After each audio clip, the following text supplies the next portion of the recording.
పొద్దున్నే మా అమ్మ ఇచ్చే చల్లటి కాఫీ దాన్ని బ్యాలెన్స్ చేయడానికి ఈవినింగ్ మా బేబమ్మ ఇచ్చే వేడి ఫ్రూట్ జ్యూస్ నుంచి తప్పించుకొని అలా చిల్ అవుదాం ఫ్రెండ్స్ తో భవానీ ఐలాండ్ కి అయితే వచ్చేసాను ఈ రోజు. ఫస్ట్ లోపలికి వెళ్ళేటప్పుడు ఆనందంగానే ఉండింది, వచ్చేటప్పుడే ఆనందాన్ని ఎవరు కోరుకోరు అన్నట్టు అయిపోయింది మా పరిస్థితి. మా లేడీస్ హాస్టల్ నుంచి అలా తప్పించుకొచ్చాను అనుకున్నాను, ఈ లోపలే మా వార్డెన్ అయితే కాల్ చేసింది నాకు. హనీ ఏం చేస్తున్నావు?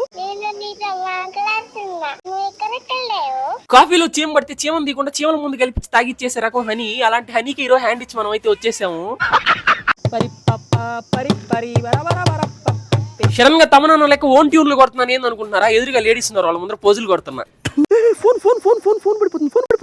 నేను నిజంగా పడలేదు, అది ఇట్లా పడితే వీడియో వ్యూస్ ఎక్కువ వస్తే అట్లా చేసా. ట్రైలర్ లో పెట్టి ఇక్కడికి వెళ్ళి నా బేబీ నన్ను వదలట్లేదు, పోసి టాయిలెట్ పోసేటప్పుడు కూడా నా పేరు రాస్తా పోస్తున్నాడు. That is called true love అని చెప్తారు అనమాట వాళ్ళకి. నాకు అర్థం కాలేదు సార్. అన్ని క్లియర్ గా అర్థం అవుతాయి. ఫస్ట్ ఈ షార్ట్ వీడియోకి లైక్ కొట్టేసి కింద కనిపిస్తుంది కదా లింక్, ఈ లింక్ మీద క్లిక్ చేసి వచ్చేయండి. 10 నిమిషాలు పిచ్చగా నవ్వేసుకుందాము అందరం కలిసి. ఉంటా బాయ్.